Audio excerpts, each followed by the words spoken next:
As I lay on my bed at night, I wake up in the morning and I'd have bruises all over my body because I was so thin. And I didn't want to be thin, I wanted to be detoxed, I wanted to be clean. You get to the point where you're so scared of food and you're so sick of control that you actually just want to kill yourself. 725,000 people in the UK are affected by an eating disorder. Orthorexia Nervosa is the latest condition to be picked up by the media, but many people haven't even heard of it. I'm Maddy Trimmer. As someone who follows a healthy diet, I want to find out when our own health-conscious habits cross the line.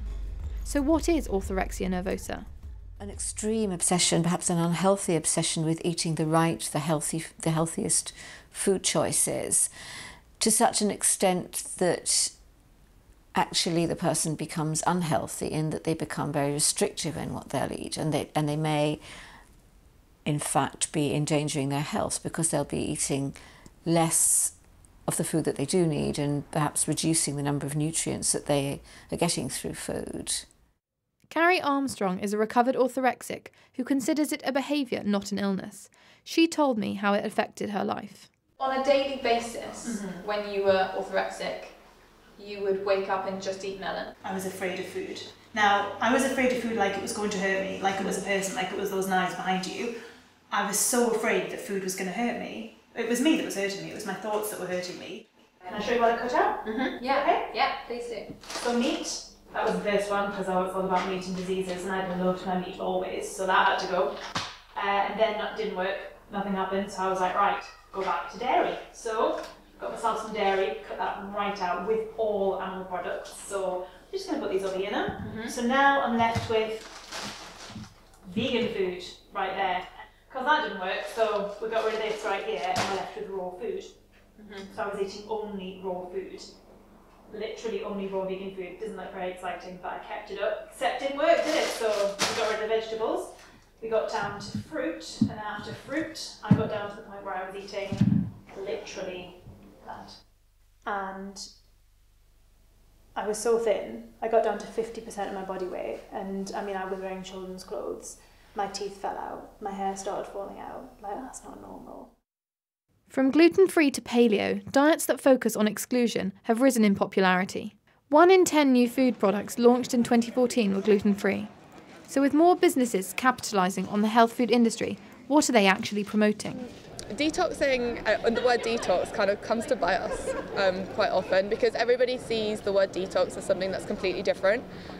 Generally, if somebody says they're going on a detox, they're going to kind of either stop eating or stop drinking or stop a lot of things that they kind of take a lot of pleasure in that they know is bad for you. Everybody's talking about this no sugar thing, and I think it can become really, really unhealthy and kind of a little bit neurotic. And our take on it is to just go out for a meal, go out, eat whatever you want, 20% of the time, because it needs to be a sustainable thing. It can't just be a short-term fix. I got up early for a yoga brunch in Kensington to speak to its organiser, Julie, a household name in nutrition circles and author of the Superfoods Cookbook.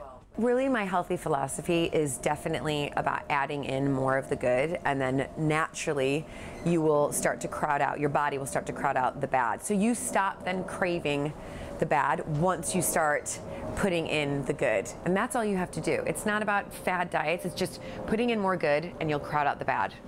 I do advocate more of a plant-based diet because I think we've just gone too far, the extreme that it's all processed packaged foods and it's all like meat, white potato, and a veg. So industry experts advocate the need to include more fresh vegetables in our diets, avoiding refined and processed foods. But for those suffering from orthorexia, at what point does this cross the boundaries from healthy to unhealthy? UK eating disorder charity BEAT told us, orthorexia is not seen as an eating disorder, and it wouldn't be helpful for it to be seen as a separate form of eating disorder. It can often bear more resemblance to obsessive-compulsive disorder in that it is characterised by a fixation on righteous eating. With no official classification, how do we begin to address the causes and consequences?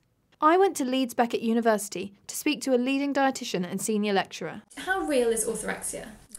I think for the people that suffer from it, it's very, very real, and a lot of people do suffer from it. In terms of a diagnosis, there isn't one. It's not recognised in what we call the DSM-4 or the ICD-10, the sort of diagnostic criteria. But I think from people suffering, you know, this overriding rules and regulations and fears around food, it's a very real thing. You know, I think as a society we've lost what intuitive eating is. We've lost the ability to look at a range of foods and think, right, I'll have that, that and that because that's what my body needs. You know, and I'll eat now because I'm hungry and I'll stop now because I'm full.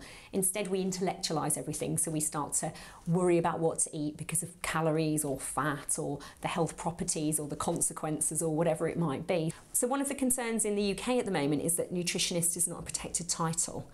Anybody can call themselves a nutritionist and set up a nutrition practice. And so, you know, people in the media looking for articles may come across somebody, may commission them to write a piece, and actually, you know, if you then put that piece, of science through a court of law, or, you know, through a university hospital or something, it wouldn't stand up.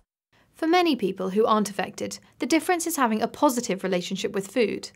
Perhaps when our diets are fueled by anxiety and fear, it's then that we're at risk of developing orthorexia. I've got much better health than before anything orthorexic came my way. Do you see what I mean? I've got energy now. I go out and do things. I can look you in the eye. I haven't so far gone into the corner and had a massive anxiety attack. Do you see what I mean? And it's so easily sorted out though, Maddy, that's the thing. It's so easy to get to the bottom of and to change. It just takes persistence. Most people can get cured of it change their behaviour in 21 days. That's my experience anyway. Experts describe this as a perfectly balanced meal, and yet at the worst stage of Carrie's orthorexia, she wouldn't have been able to eat any of it. What it shows is that it's not about the food on our plate, but our positive attitude towards it.